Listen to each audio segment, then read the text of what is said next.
નમસ્કાર વિદ્યાર્થી મિત્રો. Morphology, anatomy and reproductive structure of એગેરિકસના આ વિડીયોમાં હું વિશાલ મુલિયા આપ સર્વેનું હાર્દિક સ્વાગત કરું છું. અને અહીં આપણે જે સ્ટડી કરવાના છીએ એ યુનિટ 2 એટલે કે ફંજાઈમાં આવે છે. એગેરિકસના સ્ટડીઝને આપણે જનરલ સ્ટડીઝ, પછી ક્લાસિફિકેશન, પછી સ્ટ્રક્ચર પછી રિપ્રોડક્શન, એમાં vegetative, asexual, sexual reproduction, complete life cycle અને છેલ્લે ક્લાસિફિકેશન વિથ રીઝન, આટલા ભાગમાં આપણે વર્ગીકૃત કરીએ છીએ. So welcome to Vigyan with Vishal Mulia, welcome to biology with Vishal Mulia, welcome. શરૂઆત આપણે ખાલી ક્લાસિફિકેશન વિધાઉટ રીઝન એકવાર જોઈએ.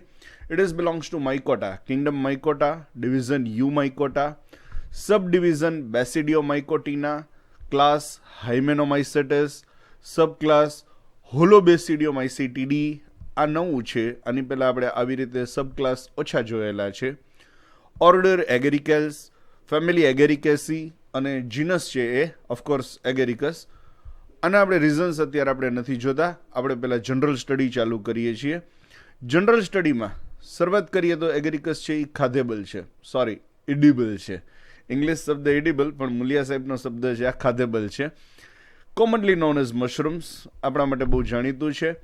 જૂના જમાનાના પુસ્તકો તમે વાંચો તો એમાં સેલિયોટા એવું નામ આપેલું હતું, પી સાયલન્ટ, સેલિયોટા. પણ આ સેલિયોટાના નામથી હવે ઓળખાતું નથી, હવે એગેરિકસના નામથી જ ઓળખાય છે. સેપ્રોફાઇટિક એટલે કે મૃતોપજીવી ફંગસ છે, અને પંજાબમાં, યુપીમાં એને અલગ અલગ નામથી ઓળખાય છે. પંજાબમાં ઢીંગરી તરીકે ઓળખાય છે, અને કુકુરમુત્તા યુપીની અંદર બોલાય છે. અલબત્ત ફિલ્ડની અંદર પુષ્કળ ગ્રો થાય છે. એગેરિકસ કેમ્પેસ્ટ્રેસ ફિલ્ડ મશરૂમ તરીકે જ ઓળખાય છે. બાયસ્પોરસ વ્હાઇટ મશરૂમ તરીકે ઓળખાય છે. આ બધી કોમન ઇડિબલ મશરૂમ છે, એટલે કે ખાઈ શકાય એવી છે. અલબત્ત ઇટેબલ ન બોલાય, ઇડિબલ બોલાય. બાયસ્પોરસ જે છે, એગેરિકસ બાયસ્પોરસ, એ પુષ્કળ પ્રમાણમાં સોલાનની અંદર ગ્રો થાય છે. સોલાનમાં પોટેટો રિસર્ચ ઇન્સ્ટિટ્યૂટ છે, અને એગેરિકસનું પણ પુષ્કળ પ્રમાણમાં ગ્રોથ થાય છે. અમુક સ્પેસીસ એવી છે, જેમ કે ઝેનોડર્મા, ઝેનો એટલે પીળો અને ડર્મા એટલે ત્વચા, જેની ત્વચા ઉપર પીળા કલરના ડાઘા હોય, ઝેનોડર્મા, એ પોઈઝનસ છે, નહીં ખાવાની. અમુક એવી છે, જેમ કે પ્લેકોમાઇકોમાઇસિસ, સાલ્વિટિસિસ, આ બધી જે છે એ એગેરિકસની એવી સ્પેસીસ છે કે જે કોકને બીમાર પાડે છે. અલબત્ત બધાને બીમાર પાડતી નથી, એટલે બધા જ એગેરિકસ યુઝફુલ છે એવું નથી, પણ મોસ્ટ ઓફ ખરા. હેબિટ અને હેબિટેટની વાત કરીએ તો એ ગમે ત્યાં ગ્રો થાય. ડિકેઇંગ લિટર એટલે સડતી વસ્તુ ઉપર ગ્રો થાય. ફોરેસ્ટના ફ્લોર હોય, હ્યુમસવાળી સોઇલ હોય, ફિલ્ડમાં ગ્રો થાય, લોનમાં ગ્રો થાય, વુડન લોગ્સ ઉપર ગ્રો થાય, મેન્યુઅરની પાઇલ બનાવેલી હોય એટલે કે ખાતર બનાવેલી હોય એના ઉપર ગ્રો થાય. સામાન્ય રીતે એ મોઇસ્ટ એટલે કે ભેજવાળા અને શેડી એટલે કે છાયાવાળા ભાગની અંદર ગ્રો થતી હોય છે. રેઇની સિઝનમાં કોમન છે. આપણે બિલાડીના ટોપ તરીકેને બહુ સારી રીતે ઓળખીએ છીએ. Cosmopolitan in distribution, of course polar રિજિયનની અંદર નથી જોવા મળતી, બાકી બધે પુષ્કળ જોવા મળે છે. અને ભારતમાં લગભગ 17 જેટલી સ્પીસીસ એની જોવા મળે છે. હવે આપણે એના બંધારણની વાત કરીએ તો એના બંધારણને આપણે બે ભાગમાં ડિવાઈડ કરી શકીએ: વેજીટેટિવ માઇસિલિયમ અને ફ્રૂટિંગ બોડી. વેજીટેટિવ માઇસિલિયમ છે એ સોઇલની અંદરના ભાગમાં જોવા મળે, અને ફ્રૂટિંગ બોડીને આપણે બેસિડિયોકાર્પ તરીકે ઓળખીએ છીએ, બિલાડીના ટોપ તરીકે ઓળખીએ છીએ, વિચ ઇઝ એબોવ સોઇલ, જમીનની ઉપરના ભાગમાં હોય, અને એ ઇડિબલ ભાગ છે. એટલે યંગ સ્ટેજમાં અથવા તો એ બગડી ન ગયું હોય ત્યાં સુધીમાં તમે એને ખાઈ શકો છો. વેજીટેટિવ સ્ટ્રક્ચરની ડિટેલમાં જાય તો વેજીટેટિવ સ્ટ્રક્ચર એટલે કે માઇસિલિયમના 3 પ્રકાર હોય છે: પ્રાઇમરી માઇસિલિયમ, સેકન્ડરી માઇસિલિયમ અને ટર્સરી માઇસિલિયમ. પ્રાઇમરી માઇસિલિયમ જે છે એ વ્હાઇટ, ફલ્ફી એટલે રેસા જેવું, ડેલિકેટ, તરત તૂટી જાય એવું અને અનડિફરન્શિએટેડ હોય છે, જુદું પાડી શકાતું નથી. એ શેમાંથી ગ્રો થાય છે તો કે it is originating from the germination of basidiospore. Uninucleate બેસિડિયોસ્પોરમાંથી જર્મિનેટ થાય, અને એને આપણે જેનેટિકલી જ્યારે જોઈ, મોર્ફોલોજીકલી કંઈ જ ફેર નથી હોતો, પણ જેનેટિકલી જોઈએ ત્યારે આપણને ખબર પડે કે પ્લસ અને માઇનસ અલગ અલગ સ્ટ્રેઇન હોય છે. એટલે કે નર અને માદા જેવું અહીં થોડું ઘણું તમે કહી શકો, પ્લસ અને માઇનસ સ્ટ્રેઇન હોય છે. બાકી એ મોનો કેરિયોટિક હોય છે, એટલે કે એક કોષ કેન્દ્ર ધરાવતું હોય છે. અને આ જે પ્લસ અને માઇનસ જે છે એ આગળ જતાં ફ્યુઝ થશે અને સેકન્ડરી માઇસિલિયમ બનાવશે. એટલે આપણે હવે સેકન્ડરી માઇસિલિયમ તરફ જાય. સેકન્ડરી માઇસિલિયમ છે એ બને છે પ્રાઇમરી માઇસિલિયમમાંથી જ, ફ્યુઝન દ્વારા બને છે. It is formed by migration of the nucleus. Nucleus છે એ એક હાઇફેમાંથી બીજા હાઇફેમાં ટ્રાન્સફર થાય અને એ એક હાઇફેમાંથી બીજા હાઇફેમાં ટ્રાન્સફર થાય એટલે ડાયકેરિયોટિક બની જાય અને એનું ફર્ધર જે વિકાસ પામે એટલે કે ડાયકેરિયોટિક હાઇફે બને એ સેકન્ડરી માઇસિલિયમ તરીકે આપણે ઓળખીએ છીએ. એ લાંબો સમય જીવે છે, પુષ્કળ પ્રમાણમાં હોય છે. અહીં ઓછું દેખાડેલું છે પણ એ પુષ્કળ પ્રમાણમાં હોય છે, જે આપણે આગળ જોશું. ટર્સરી માઇસિલિયમની વાત કરીએ તો આ ટર્સરી માઇસિલિયમ જે છે એ આખું વર્ષ પૂરું થાય ત્યારે એક્સટેન્સિવલી જમીનની અંદર ગ્રો થાય છે અને એ જમીનની અંદર ગ્રોથ થયા પછી અલ્ટિમેટલી એ બારે ફ્રૂટિંગ બોડી એટલે કે બેસિડિયો કાર્પ બિલાડીનો ટોપ બનાવે છે. અને આ બિલાડીનો ટોપ અથવા તો અમ્બ્રેલા જેવું જે આ ફ્રૂટિંગ બોડી બને છે, જેને ટેકનિકલી બેસિડિયો કાર્પ કહેવાય છે, એ એબોવ ગ્રાઉન્ડ જમીનની ઉપરના ભાગમાં આપણે જોઈ શકીએ છીએ. ફ્રૂટિંગ બોડી છે એ જનરલી ડાયકેરિયોટિક હાઇફેનું બનેલું છે. અહીં જે પીળો ભાગ બ્લિંકિંગ થતો દેખાડેલો છે એ આખું છે એ ટર્સરી માઇસિલિયમ ડાયકેરિયોટિક એટલે કે એમાં બે કોષ કેન્દ્રો છોટા છોટા હોય એનું બનેલું હોય છે. અને જે માઇસિલિયમ નો ભાગ છે એ સબટેરેનિયન એટલે કે જમીનની નીચેના ભાગમાં હોય. આ હાઇફે જે કંઈ છે એ સેપ્ટેડ છે એટલે કે વચ્ચે એમાં પડદો જોવા મળે છે અને બ્રાન્ચ્ડ એટલે કે શાખિત છે અને એકદમ સ્પષ્ટપણે આપણે જોઈ શકીએ છીએ. હવે આપણે બેસિડિયો કાર્પની વાત કરીએ એટલે કે ફ્રૂટિંગ બોડીની વાત કરીએ તો એને આપણે કોમનલી મશરૂમ તરીકે ઓળખીએ છીએ. શરૂઆતના સમયમાં એ બટન સ્ટેજમાં હોય અને પછી જ્યારે મેચ્યોર થઈ જાય ત્યારે પૂરેપૂરો બિલાડીનો ટોપ તરીકે એ ડેવલપ થઈ જતું હોય છે. એના ડેવલપિંગ સ્ટેજીસ હોય છે અને જ્યારે પૂરેપૂરું ડેવલપ થઈ જાય ત્યારે એમાં ગિલ્સ, બેસિડિયા અને બેસિડિયો સ્પોર્સ આવે છે. પણ આપણે પહેલાં બટન સ્ટેજની વાત કરીએ. બટન સ્ટેજ જોઈએ તો આ બટન સ્ટેજ છે એ ફ્રૂટિંગ બોડી છે. વ્હાઇટ, સ્મોલ, ગ્લોબ્યુલર, અપાઇકલ ભાગમાં સ્વેલિંગ થઈ ગયું હોય અને એની જે બ્રાન્ચીસ છે એ સબટેરેનિયન એટલે કે જમીનની નીચેના ભાગમાં જોવા મળે. આપણે એના એક પછી એક સ્ટેજ જોતા જાય એટલે આપણને તરત ખબર પડી જાય કે કેવી રીતે ગ્રો થયું હશે. સ્મોલ ટીની નોટમાંથી એ આમ નાનકડી ગાંઠમાંથી મોટું બટન સ્ટેજ ડેવલપ થયું હોય એ અહીંયા એકદમ પરફેક્ટ સ્ટેજીસમાં જોઈ શકાય છે. એનો જે ઉપરનો ભાગ છે જે ડોમ શેપનો છે એને આપણે પાઇલસ તરીકે ઓળખીએ છીએ અને નીચેનો ભાગ જે દંડ જેવો છે એને સ્ટોક કહીએ અથવા તો સ્ટ્રાઇપ કહીએ છીએ. ઘણા એને સ્ટાઇપ પણ બોલતા હોય છે પણ સ્ટ્રાઇપ કહીએ છીએ. અને જ્યારે આ ઉપરનો ભાગ એટલે કે પાઇલસ છે એ ખુલી જાય ત્યારે એ જ્યાં જોડાયેલો હોય છે એ ભાગને ઇનર વેઇલ અથવા તો વેલમ કહેવાય છે અને એ એક જાતની મેમ્બ્રેન હોય છે. આ મેમ્બ્રેનને આપણે જ્યારે સેક્શન લઈએ ઊભો છે ત્યારે પણ આપણે જોઈ શકીએ છીએ કે એ કોન્સ્ટ્રક્શનની પાસે જોડાયેલું હોય છે. અહીં આપણને સેક્શન લઈએ ત્યારે બટન સ્ટેજમાં હોઈને સેક્શન લઈએ ત્યારે આપણને એમાં કેવિટીઝ દેખાય અને એ કેવિટીઝ જે છે એ પાઇલસની બે સાઈડે સેક્શનની અંદર દેખાતી હોય છે. અલબત્ત એ ગોળાકાર આખી જોડાયેલી હોય. અને આ જે રૂફ છે એનું એટલે કે પાઇલસનો ભાગ છે, પાઇલસના ભાગમાંથી લેમેલે એટલે કે પડદા હોય અને આ પડદા જે છે એ ખરેખર તો ગિલ્સ છે જેમાં બેસિડિયમ અને પછી આગળ જતાં બેસિડિયો સ્પોરનું નિર્માણ થશે. આપણે એક પછી એક સ્ટેપ જોતા જશું. બટન સ્ટેજ છે એ ખરેખર તો ડેવલપમેન્ટલ સ્ટેજ છે અને આગળ જતાં એ કમ્પ્લીટલી મેચ્યોર ફ્રૂટિંગ બોડીને રેઇઝ આપશે. એટલે આપણે હવે મેચ્યોર ફ્રૂટિંગ બોડી જોઈએ. Basidiocarp or a fruiting body is developed from the basal underground mycelium. અંડરગ્રાઉન્ડમાંથી ડેવલપ થાય છે, બટન સ્ટેજમાંથી ડેવલપ થયેલું છે. એમાં લોંગ સ્ટાઇપ અથવા તો સ્ટ્રાઇપ, સ્ટોક જે તમે કહો એ અને ઉપરના ભાગમાં કેપ એટલે કે પાઇલસ આવેલું હોય છે. આ જે સ્ટાઇપ છે એ ફ્લેશી હોય છે અને એ પેરેન્ટકાઇમેટસ પણ સ્યુડો પેરેન્ટકાઇમેટસ માસ ઓફ હાઇફેનું બનેલું હોય છે અને એ આખા જે પાઇલસનો ભાગ છે ઉપરનો એને સપોર્ટ કરે છે. સ્ટાઇપની સાઇઝ સામાન્ય રીતે 6 થી 9 સેન્ટીમીટર જેટલી હાઇટ હોય છે અને એની ઉપર જે પાઇલસ છે એ અમ્બ્રેલા શેપ એટલે કે છત્રાકારનું હોય છે અને એની નીચેના ભાગમાં ઘણી બધી ગિલ્સ આવેલી હોય છે. અને આ જે પાઇલસ છે એ પાઇલસની લંબાઈ એટલે કે કુલ ડાયામીટર એનો વ્યાસ છે એ 5 થી 10 સેન્ટીમીટર જેટલો હોય છે.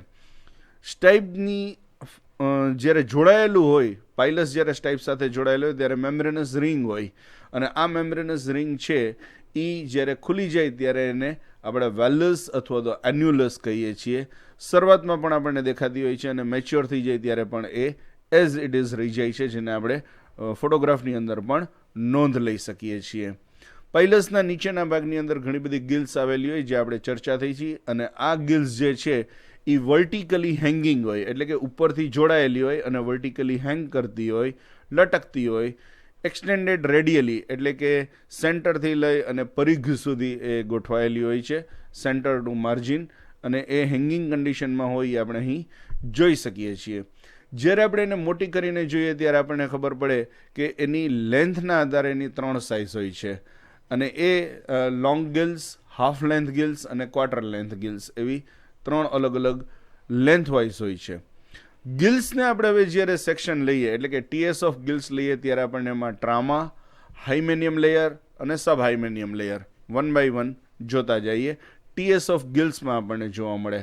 આ ગિલ્સના આપણે જ્યારે સેક્શન લઈએ ત્યારે આપણને એમાંથી આપણને અલ્ટિમેટલી બેસિડિયોસ્પોર જોવા મળવાના છે. બેસિડિયમની અંદર, બેસિડિયમની ઉપર બેસિડિયોસ્પોર્સ કેવી રીતે હોય છે પહેલાં જોતા જાય. સૌથી અંદરના ભાગમાં હોય છે ટ્રામા.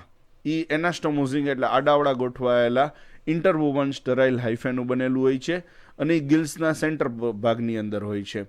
આ ગિલ્સનો જે સેન્ટરનો ભાગ ટ્રામાનો બનેલો છે એની બહારના ભાગનું જે લેયર છે કે જ્યાંથી પછી આગળ જતા બેસિડિયમ બનવાના છે એ ભાગને સબ હાઇમેનિયમ લેયર કહેવાય છે. અહીં ટ્રામાને ફરતું સબ હાઇમેનિયમ લેયર આપણે એકદમ સ્પષ્ટ જોઈ શકીએ છીએ.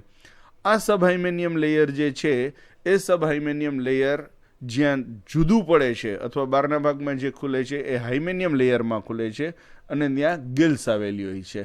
એટલે આપણે હવે હાઇમેનિયમ લેયરને જોઈએ તો હાઇમેનિયમ લેયર જે છે એ હાઇમેનિયમ લેયરમાં ઘણા બધા ક્લબ શેપના કોષો આવેલા હોય છે, જેને આપણે બેસિડિયા અને પેરાફાઇસિસ એવું અલગ અલગ કહીએ છીએ. આ જે ક્લબ શેપના સેલ્સ જે છે એ વ્હાઇટ કલર્ડ હોય છે. સ્ટરાઇલ હોય તો એ પેરાફાઇસિસ છે, અને જો સ્ટરાઇલ ન હોય અને ફર્ટાઇલ હોય તો એ બેસિડિયા છે. આપણા માટે ઇમ્પોર્ટન્ટ વન બેસિડિયા છે, પેરાફાઇસિસ તો સ્ટરાઇલ છે. બેસિડિયા જે છે સિંગલ હોય એને બેસિડિયમ કહેવાય, ઘણા બધા એને બેસિડિયા કહેવાય. આ ક્લબ શેપ છે અને એ હાઇમેનિયમ લેયરમાં ગોઠવાયેલા હોય, જે આપણે પહેલાં જોઈ ગયા છીએ. દરેક બેસિડિયમ જે છે એ 4 બેસિડિયોસ્પોરને બહારના ભાગમાં એક્ઝોજીનિયસલી જન્મ આપે છે, એટલે કે ઇટ ઇઝ ફોર્મિંગ 4 બેસિડિયોસ્પોર્સ. આપણે બેસિડિયોસ્પોરની જોઈએ તો બેસિડિયોસ્પોર છે એ બેસિડિયમની સાથે સ્ટરિગમાટા, સિંગલ હોય તો સ્ટરિગમાટા સાથે જોડાયેલા હોય છે. It is purple coloured, oval શેપના છે, યુનિન્યુક્લિયેટ એટલે કે એની અંદર એક કોષ કેન્દ્ર આવેલું હોય છે. આ મેચ્યોર બેસિડિયોસ્પોર છે એ વોટર ડ્રોપ મિકેનિઝમ એટલે પાણીની એમ ટીપું ભેગું થતું હોય એવી રીતે બધા ભેગા થાય અને વોટરનું બબલ બનાવે અને પછી ડિસ્ચાર્જ થાય. ડિસ્ચાર્જ થાય ત્યારે એ એકદમ હળવા હોય છે, એકદમ લાઇટ વેઇટ હોય છે અને પવન દ્વારા દૂર સુધી જાય છે. દરેક બેસિડિયોસ્પોર છે એ યુનિન્યુક્લિયેટ છે અને એની દિવાલ જે છે એ ચિટીન અને ચિટોસાનની બનેલી હોય છે. સ્યુટેબલ સબસ્ટ્રેટમ જ્યારે મળે, આધાર્સ જ્યારે મળે ત્યારે આ બેસિડિયોસ્પોર જર્મિનેટ થાય અને પ્રાઇમરી એટલે કે મોનોકેરિયોટિક માઇસિલિયમને જન્મ આપે, જે પ્લસ અને માઇનસ સ્ટ્રેઇનવાળા હોય, જે એની લાઈફ સાયકલને આગળ ચલાવશે. અહીંયા સુધી આપણે જે જોયું તે રિપ્રોડક્ટિવ સ્ટ્રક્ચર્સની વાત થઈ હતી, પણ રિપ્રોડક્શન એક્ઝેક્ટલી કેવી રીતે થાય છે આપણે હવે જોતા જઈએ. રિપ્રોડક્શન 3 પ્રકારે થાય છે: વેજીટેટિવ, આસેક્સ્યુઅલ અને સેક્સ્યુઅલ રિપ્રોડક્શન. વેજીટેટિવ રિપ્રોડક્શન છે એ ઓફકોર્સ પેરિનેટિંગ માઇસિલિયમ દ્વારા થાય છે. માઇસિલિયમના જેટલા ટુકડા થાય એટલું એ નવું બનતું જાય. મશરૂમ પ્રોડક્શન માટે પણ આપણે એનો જ ઉપયોગ કરીએ છીએ. આ સેક્સ્યુઅલ રિપ્રોડક્શન છે એ 2 પ્રકારના સ્પોર દ્વારા થાય છે: ક્લેમાઇડોસ્પોર્સ અને ઓઇડિયા. ક્લેમાઇડોસ્પોર્સની આપણે વાત કરીએ તો એ ક્લેમાઇડોમોનાસ શેપના લેટરલી અથવા તો ઇન્ટરકેલેરી પોઝિશનની અંદર ગ્રો થતા હોય છે, અને એ જર્મિનેશન કરી અને નવા હાઇફેને જન્મ આપશે. એના વિશે આપણે અર્લિયર પણ જોઈ ગયા છીએ. ઓઇડિયા જે છે એ ઓઇડિયા પણ ક્યારેક જ બને છે, પણ સર્ટેન કન્ડિશનની અંદર ઓઇડિયા બનતા હોય છે, અને એનું ફંક્શન જે છે એ ડિપ્લોડાઇઝેશનનું સેક્સ્યુઅલ રિપ્રોડક્શન દરમિયાન પણ હોય છે, પણ એનો ગ્રોથ બહુ ઓછો હોય છે અથવા બહુ ઓછા ગ્રો થાય છે. સેક્સ્યુઅલ રિપ્રોડક્શન છે એ સેક્સ્યુઅલ રિપ્રોડક્શન સોમેટોગેમસ અથવા તો સ્યુડોગેમસ છે, કેમ કે એમાં ગેમેટ્સનું નિર્માણ થતું નથી. સોમેટિક હાઇફે જે છે એ જ રિપ્રોડક્શનમાં ભાગ લે છે, એટલે એને આપણે સોમેટોગેમસ પ્રકારનું કહીએ છીએ. એટલે કે sex organs are completely absent. No male reproductive structure, no female reproductive structure. ખરેખર શું બને છે કે હાઇફે પોતે, સોમેટિક હાઇફે પોતે સેક્સ ઓર્ગન તરીકે એક્ટ કરે છે અને એ જોડાય છે, અને એ જોડાઈ અને રિપ્રોડક્શન કરે છે. અલબત્ત બે અલગ અલગ પ્રકારની હાઇફે જોડાય તો એને હિટ્રોથેલિક કહેવાય, જ્યારે ઘણા બધા એવા છે કે જે હોમોથેલિક પણ છે. એગેરિકસ કેમ્પેસ્ટ્રિસ અને એગેરિકસ બાયસ્પોરસ છે એ હોમોથેલિક છે, બાકીની બધી છે એ મુખ્યત્વે હિટ્રોથેલિક હોય છે. રિપ્રોડક્શનની આખી પ્રોસેસ જે છે સેક્સ્યુઅલ રિપ્રોડક્શનની 3 ભાગમાં વહેંચાયેલી છે: પ્લાઝ્મોગેમી, પછી કેરિયોગેમી અને છેલ્લે મિયોસિસ. એટલે પહેલાં કોષ રસનું યુગ્મન જ થાય, જોડાણ થાય, પછી કોષ કેન્દ્રનું જોડાણ થાય અને છેલ્લે મિયોસિસ એટલે કે અર્ધીકરણની ઘટના બને. 1 by 1 જોતા જાય તો પ્લાઝ્મોગેમી છે એ સૌથી પહેલું સ્ટેપ છે, જેમાં કોષ રસનું જોડાણ થાય છે. એટલે કે બે હાઇફે નજીક આવે અને કોષ રસ જોડાઈ જાય. વેજીટેટિવ હાઇફે યુનિન્યુક્લિએટ હોય, એટલે કે એક કોષ કેન્દ્ર ધરાવતા હેપ્લોઇડ સેલ હોય એ નજીક આવે. કાંઈ પ્લસ માઇનસ હોય, બે અલગ થેલસમાંથી તો હિટ્રોથેલસ, અને એક જ થેલસમાંથી હોય તો પણ એ પ્લસ માઇનસ અલગ અલગ સ્ટ્રેઇનવાળી આવે, જોડાય, અને આ જોડાઈ અને ડાયકેરિયોટિક સેલને જન્મ આપે. એટલે કે બાયન્યુક્લિએટ બે કોષ કેન્દ્ર ધરાવતા કોષને જન્મ આપે, અને એ પ્લાઝ્મોગેમીની ઘટનાથી બને છે. પ્લાઝ્મોગેમીની ઘટનાથી જે ડાયકેરિયોટિક સેલ બને એ ફર્ધર ડિવિઝન ચાલુ રાખે, પણ દરેક ડિવિઝનની વખતે એમાં બે કોષ કેન્દ્ર એવી જ રીતે એમનેમ જ હોય છે, એટલે એને ડાયકેરિયોટિક માઇસિલિયમ આપણે કહીએ છીએ. આ ડાયકેરિયોટિક માઇસિલિયમ છે એ પેરિનિયલ છે, એટલે વર્ષો સુધી જળવાઈ રહીએ, એક સિઝનથી બીજી સિઝન સુધી જળવાય, અને એ ફ્રૂટિંગ બોડી એટલે કે મશરૂમને જન્મ આપે છે. ઘણા વર્ષો પછી, વર્ષ સુધી એ આપ્યા રાખે છે. આ જે ફ્રૂટિંગ બોડી બને છે એ ફ્રૂટિંગ બોડીની અંદર પણ બનતી બીજી ઘટના એટલે કેરિયોગેમી. આ જોવા જાવ તો આમ એ સેકન્ડ સ્ટેપ છે. આ સ્ટેપની અંદર શું થાય છે તો કે બેસિડિયમ જે બની ગયું હોય છે, બેસિડિયમ જ્યારે પુખ્તાવસ્થાએ પહોંચે ત્યારે એની અંદર બે અલગ અલગ કોષ કેન્દ્રો છે એ ભેગા થાય અને ડિપ્લોઇડ એટલે કે દ્વિકીય કોષ કેન્દ્ર બને. અર્લિયર હેપ્લોઇડ હોય, એટલે કે એક કોષ બે અલગ અલગ કોષ કેન્દ્રો હોય, એ રંગસૂત્રોનો એક સેટ ધરાવતા હોય, જ્યારે પછી બે કોષ કેન્દ્ર જોડાઈ જાય, દ્વિકીય બને, ડિપ્લોઇડ બને, અને એમાં રંગસૂત્રોનો ડબલ સેટ હોય છે. આ જે ફ્યુઝન થાય છે એ ફ્યુઝન ડાયકેરિયોટિક માઇસિલિયમમાંથી થતું હોય છે, અને આ ફ્યુઝન થઈ ગયા પછી જે ડિપ્લોઇડ સેલ બને છે એ ખરેખર તો ઝાયગોટ અથવા યુગ્મન જ કહેવાય, જેનું હવે મિયોસિસ એટલે કે અર્ધીકરણની ઘટના થશે. એ રિપ્રોડક્શનનો લાસ્ટ સ્ટેપ છે. આ ઘટના જ્યારે બને છે એ ઘટનાના આગળના ભાગમાં કેરિયોગેમી થયા પછી આગળના ભાગમાં આ મિયોસિસ થાય, અને મિયોસિસ થયા પછી જે બેસિડિયોસ્પોરનું નિર્માણ થાય છે એ બેસિડિયોસ્પોર હેપ્લોઇડ એટલે કે એકકીય હોય છે. આ જે બેસિડિયોસ્પોર બન્યા છે, બેસિડિયોસ્પોર હવે જર્મિનેશન કરશે, અને એ સ્યુટેબલ માધ્યમ મળશે ત્યારે જર્મિનેશન કરી અને મોનોકેરિયોટિક માઇસિલિયમ બનાવશે. આ મોનોકેરિયોટિક માઇસિલિયમ પ્લસ અને માઇનસ સ્ટ્રેઇન ધરાવતા હશે, એ આખી લાઈફ સાયકલને કન્ટિન્યુ રાખશે. આ થયું એનું સેક્સ્યુઅલ રિપ્રોડક્શન.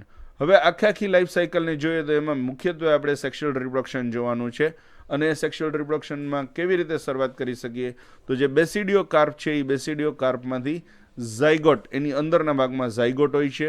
આ ઝાયગોટ જે છે એ બેસિડિયમને જન્મ આપે છે, અને આ બેસિડિયમ 4 કોષવાળું હોય છે, પણ સિંગલ સેટ ઓફ ક્રોમોઝોમ ધરાવતું હોય છે.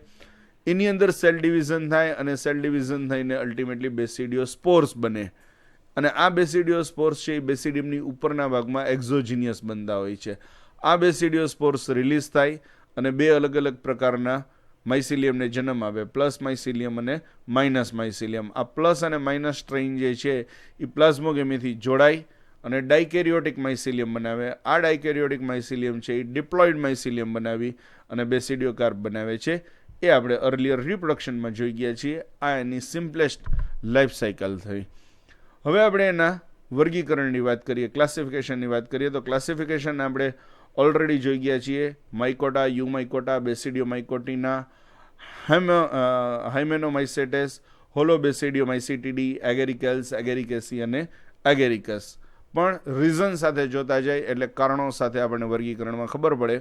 આપણે એને કિંગડમ માઇકોટામાં ક્લાસિફાઈ કરીએ છીએ કેમ કે ક્લોરોફિલ એબસન્ટ છે, એટલે કે ફૂગ છે, રિઝર્વ ફૂડ મટીરિયલ તરીકે ગ્લાયકોજન આવેલું છે, અને ફંગલ સેલ વોલ જે છે અથવા તો સેલ વોલ જે છે એ ફંગલ સેલ્યુલોઝની અથવા તો ચિટિન કાઇટિનની બનેલી છે.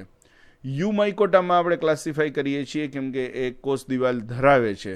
કોષ દિવાલ ન ધરાવતી હોત તો મિક્સો માઇકોટામાં વર્ગીકૃત કરત.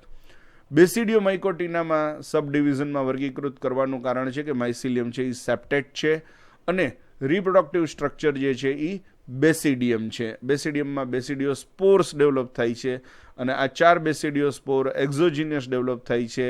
એ બેસિડિયો માઇકોટિનાની ઓળખ છે અથવા તો આઈડેન્ટિટી છે. હાઇમેનોમાઇસિટીસમાં વર્ગીકૃત કરવાનું કારણ છે કે બેસિડિયો કાર્પ વેલ ડેવલપ્ડ હોય છે અને મોસ્ટલી સેપ્રોબિક એટલે કે મૃતોપજીવી છે. હોલોબેસિડિયો માઇસિટીડીમાં આપણે વર્ગીકૃત કરીએ છીએ. એનું કારણ છે કે બેસિડિયા છે ક્લબ શેપ છે અને નોન સેપ્ટેપ છે. બેસિડિયમની અંદર આપણને સેપ્ટા દેખાતા નથી. એગેરિકેલ્સ ઓર્ડરની અંદર વર્ગીકૃત કરવાનું કારણ કે બેસિડિયા જે છે એ લેમેલે એટલે કે ગિલ્સ ઉપર આવેલા છે અને એ આપણે અહીં સ્પષ્ટ જોઈ શકીએ છીએ. પ્લસમાં બેસિડિયો કાર્પ જે છે એટલે કે ફ્રૂટિંગ બોડી મશરૂમ જે છે એ સોફ્ટ છે અને પ્યુટરસન્ટ છે. એગેરિકેસીમાં વર્ગીકૃત કરવાનું કારણ બેસિડિયો કાર્પ એકદમ ફ્લેશી છે, ગિલ્સ એકદમ નેરો હોય છે સેક્શનની અંદર જ્યારે જોઈએ ત્યારે, અને એગેરિકસમાં વર્ગીકૃત કરવાનું રીઝન છે કે એનું જે પાઇલસ છે એ સ્ટાઇપની સાથે જોડાયેલું છે એટલે સ્ટિપિટિએટ કહી શકાય. એન્યુલસ ટિપિકલી પ્રેઝન્ટ છે આપણે જોઈ શકીએ છીએ. ગિલ્સ છે એ ફ્રી છે, સ્ટાઇપ છે એ રેડીલી સેપરેટિંગ ફ્રોમ ધ પાઇલસ, પાઇલસથી છૂટું પડી જાય છે, એન્યુલસથી છૂટું પડી જાય છે એ આપણે અહીં સ્પષ્ટ જોઈ શકીએ છીએ. આ છે એગેરિકસમાં વર્ગીકૃત કરવાના કારણો. With this we are coming to the end of the agaricus, study of agaricus. Thank you very much. ધન્યવાદ. ખૂબ ખૂબ આભાર. જય હિન્દ. જય ભારત.